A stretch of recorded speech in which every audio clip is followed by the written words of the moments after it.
Befedeliğini söygü sözleri yattan çıkar ol geçen sarılı günleri.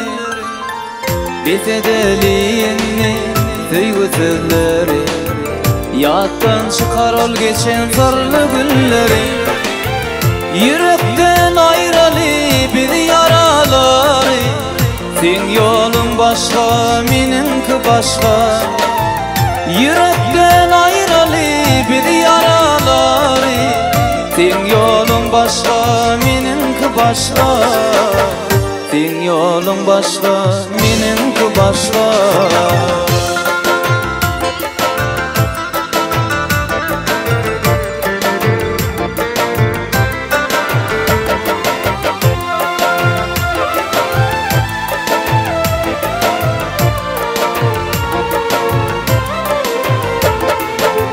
Tanıştık ikimiz biz ilk başta, sen 21 men 22 yaşta.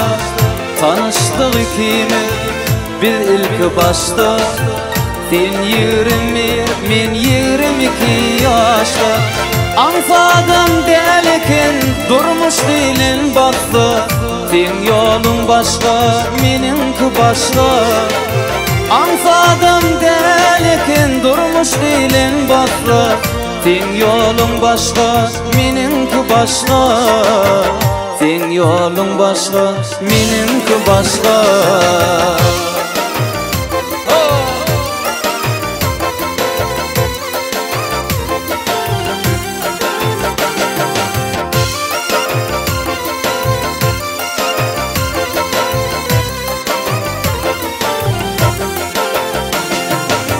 Yatlamalı inni geçen günleri, yaşadık bolmaz gülüm ölüm gülleri.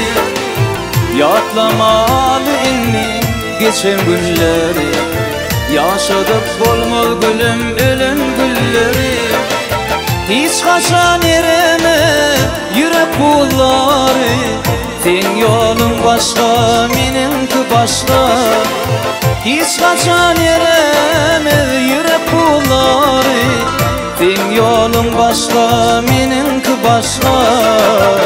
Sen yolun başka, menimki başka.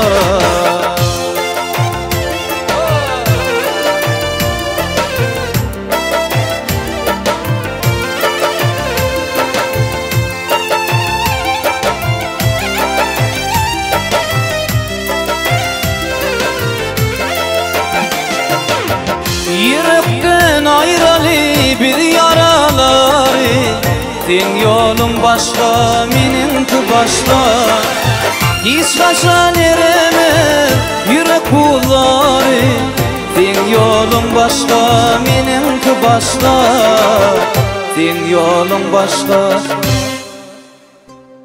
menimki başka.